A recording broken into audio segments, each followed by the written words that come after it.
So often we get up in situations where they're not productive for us. We are surrounded by our partners, which we sometimes deny seeing the truth of who people are. Some in the relationship get the role of being the person that does not want to fix things. Some can be the person that is constantly trying to fix things. Unfortunately, it doesn't go that way because there is a gap between the two, the anxious person and the avoidant person. The dynamic simply doesn't work. It can only work if that person understands the behaviors that they're doing. If they don't understand the behaviors that they're doing, what can you do about it? It is safer for you to be and to have a secure attachment to a person than to deal with an avoidant type of person.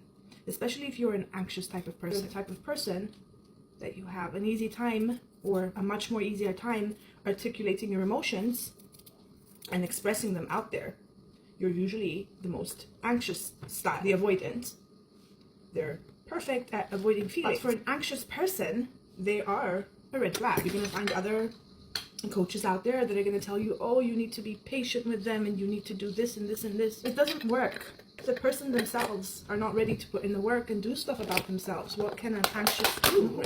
You don't sit down and waste your time waiting for them until they understand stuff. It's simple. People are just not ready to get into a relationship. They're avoiding. A part of the anxious attracts that experience. The avoidant needs to learn stuff too, to be with a secure attachment. Yeah? Not to waste time until people learn. They usually depend from the anxious person. The anxious is so desperately trying to communicate their needs. The other one is busy running away, not being able to confront. They hold a lot of narcissistic qualities within them. Not that they're narcissists, but they have the qualities of narcissism within them. You just can't stick around waiting for people to change, because that never happens.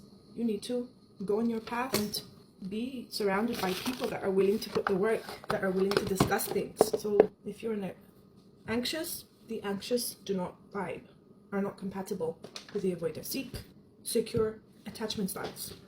Don't waste your future. Don't waste time. You've learned something there. You've learned that people come to you because you've got a lot of emotions to bring to the table, and the avoidance, they have the lesson of learning to deal with their emotions, which obviously they're not, because they're running away from them, and they do not like to confront situations and discuss stuff because they're avoiding based on their own traumas and problems that they've been through. And that's why they usually feel at home when they meet an anxious person, right? They feel at home because only the anxious attachment can make them feel comfortable. No other person can do that for them. So you're like a pillow. Yeah, you're a comforting pillow. It doesn't mean that a person is a bad person. We need to accept that sometimes we're compatible with people and sometimes we're not compatible with people. And that's okay. They have other people to be compatible with, just like you have other people to be compatible with. Learn from all of this experience. If you're dealing with someone, you always need to do what is good for you. Never be stuck on any person that cannot give you what you require. It might be painful, but you need to do what is right. Put your emotions aside, even though you might care about a person, and do the right thing.